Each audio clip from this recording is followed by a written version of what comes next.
یہ وہ معجزہ ہے جسے آسمان نے دیکھا، زمین نے دیکھا، لیکن پھر بھی کچھ لوگوں نے کہا کہ یہ جادو ہے۔ تو آج میں ایسی حیرت انگیز واقعہ آپ لوگوں کے ساتھ شیئر کروں گا۔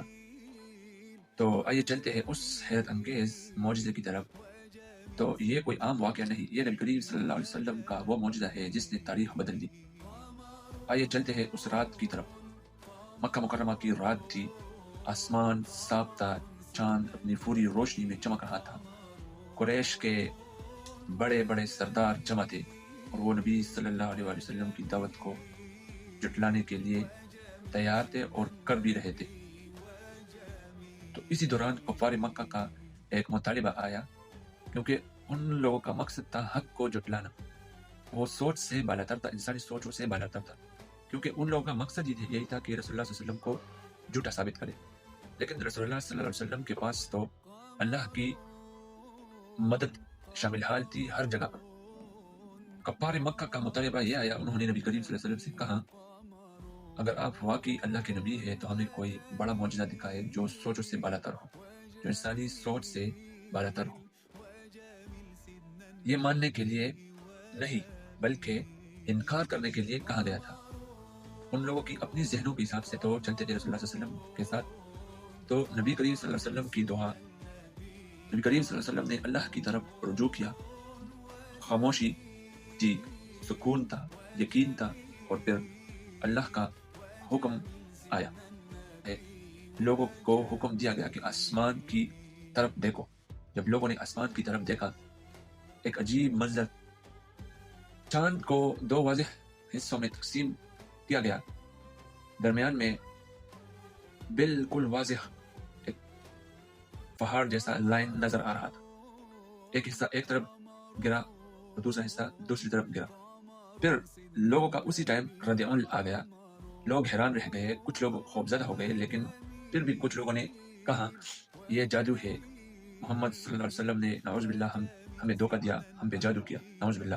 پھر اس کے بعد ان لوگوں نے تصدیق کے لیے، ایمان تو پھر بھی نہیں لے آئے، لیکن تصدیق کے لیے ان لوگوں نے کہا کہ ہم لوگوں سے پوچھیں گے۔ لوگوں سے مراد جب قافلے آ رہے تھے باہر سے مکہ مکرمہ کی طرف، پھر انہوں نے کہا چلو باہر سے آنے والے قافلوں سے پوچھتے ہیں۔ جب باہر کے لوگ آئے تو انہوں نے بھی کہا ہم نے بھی چاند کو دو حصوں میں دیکھا۔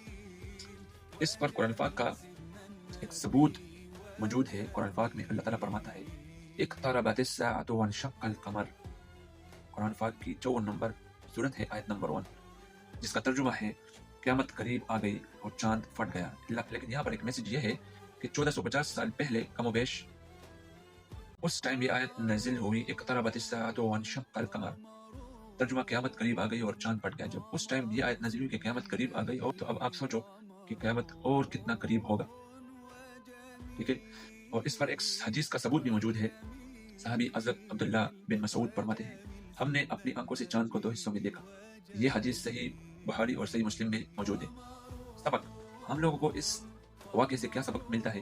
چاند دو ٹکڑے ہو گئے، لیکن کچھ دل پھر بھی نہ مانے۔ اصل مسئلہ آنکھوں کا نہیں، دل کا ہوتا ہے۔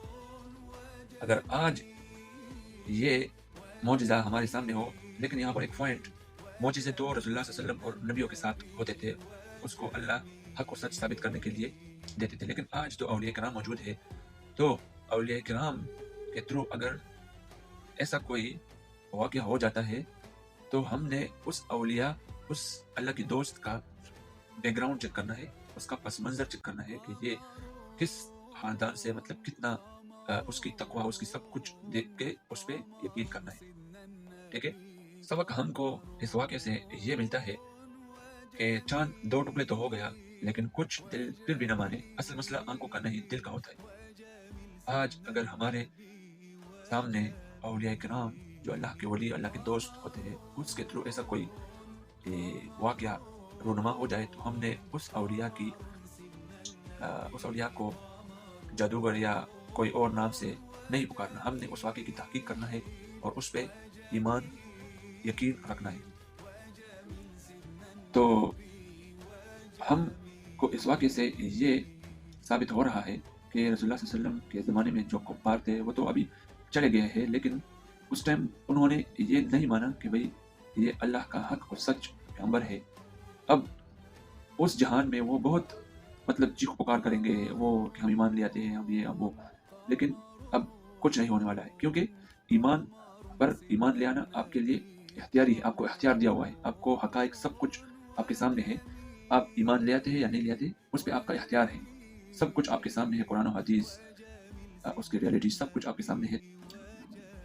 تو ہم نے اپنے ایمان کو مزید پختہ اور مضبوط اور یقین کو مزید پختہ اور مضبوط کرنے کے لیے رسول اللہ صلی اللہ علیہ وسلم کے دور کی واقعات اور اس طرح کی بہت سارے قرآن پاک میں اللہ پاک نے بہت سارے انبیاء کی واقعات ذکر کیے ہوئے ہیں، تو ہم کو اپنی ایمان کو مزید پختہ اور تازہ رکھنے کے لیے ان واقعات کا مطالعہ کرنا، قرآن کو ترجمہ و تفسیر کے ساتھ پڑھنا اور اس پر عمل کرنا۔